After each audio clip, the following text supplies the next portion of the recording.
En la Edad Media, alto porcentaje de la población era analfabeta. Las personas que sabían leer y escribir eran los clérigos, es decir, los hombres sabios, letrados, con estudios escolásticos, aunque no fuesen religiosos.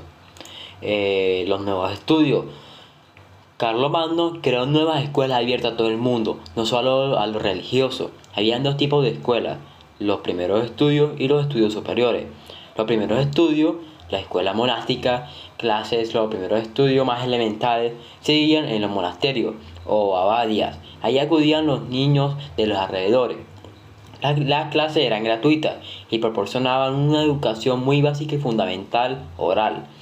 Los niños más pobres aprendían cosas muy básicas y fundamentales.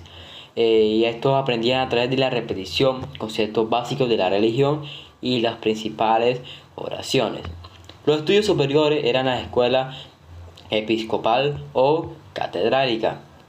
Se realizaban en escuelas que dependían de la catedral y con el tiempo este tipo de escuela desplazó a las escuelas de los monasterios, a los estudios catedralicios. Acudían tres tipos de estudiantes. Los estudiantes de las familias pobres eran elegidos porque mostraban especiales aptitudes para estudiar, disfrutaban de una especie de beca, la enseñanza era para ellos gratuita, recibían comida, ropa y alojamiento mientras ellos estudiaban. Su vida estaba orientada a formar parte de la iglesia.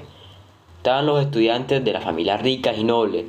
Tenían que pagar a sus maestros.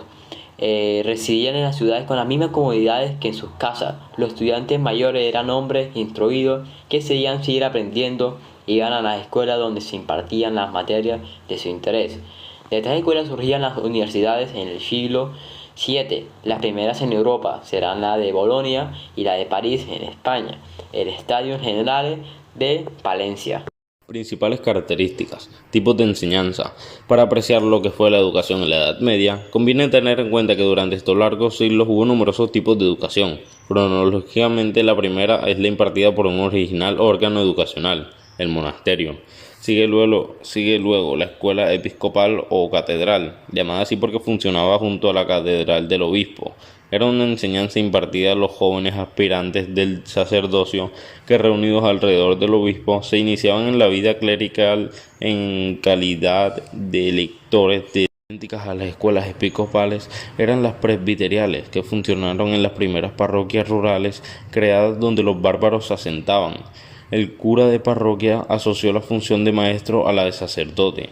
Con la intensificación del estudio de las artes liberales y con la profundización de la teología hay un nuevo interés por la filosofía.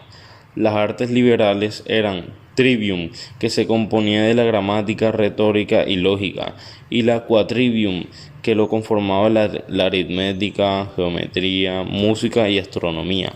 Poco a poco se levantan cátedras y se abren en los conventos escuelas especializadas que fomentan la preocupación filosófica y que originan, por sus múltiples opiniones, sistemas de pensamiento cuyo conjunto conocemos por escolástica. Simultáneamente, las exigencias de la vida social suscitan dos nuevas instituciones educativas sin formas escolares: la caballería o formación propia del guerrero y el aprendizaje de los oficios o artesanías impartido por los gremios. En esta época los estudios alcanzaron su más alto grado de organización con el establecimiento de la más notable y perdurable de las instituciones educativas de la Edad Media, la universidad. Bueno, ahora ¿y cómo se enseñaba?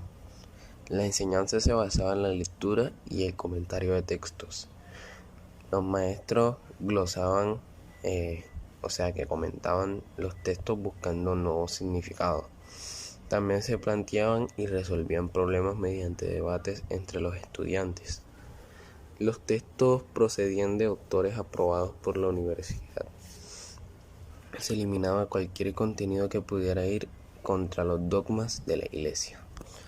Aristóteles, por ejemplo, cuya obra llegó en el siglo XXII a través de las traducciones del árabe y del griego, fue adaptado por Santo Tomás de Aquino y los dominicos.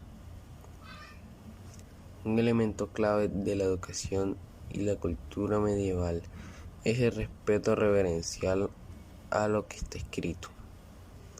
No se duda de lo escrito. La mención de un autor como fuente equivale a decir y creer que la verdad, la referencia a la experiencia y al mundo real no existe. Han sido sustituidos por la autoridad de lo escrito. No solo son autoridad científica, también son modelos de vida y sabiduría.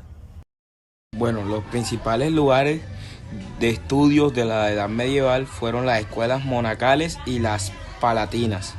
Las primeras estaban situadas en el monasterio y en ellas se preparaban a los alumnos para la vida religiosa.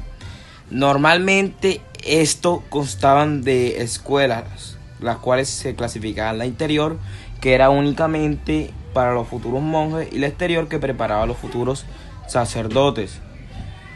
El intercambio de estas ambas escuelas ayudó a consolidar la enseñanza monacal como un lugar de expansión científica. Por otro lado, las escuelas palatinas también eran dirigidas por eclesiásticos, pero los estudiantes no tenían que ser sacerdotes, ya que esta era su forma de enseñanza. Estudiaban, pero no era necesariamente que fueran sacerdotes.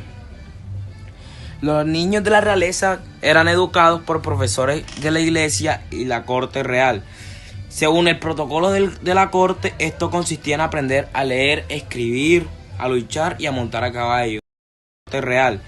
Según el protocolo de la corte, esto consistía en aprender a leer, escribir, a luchar y a montar a caballo.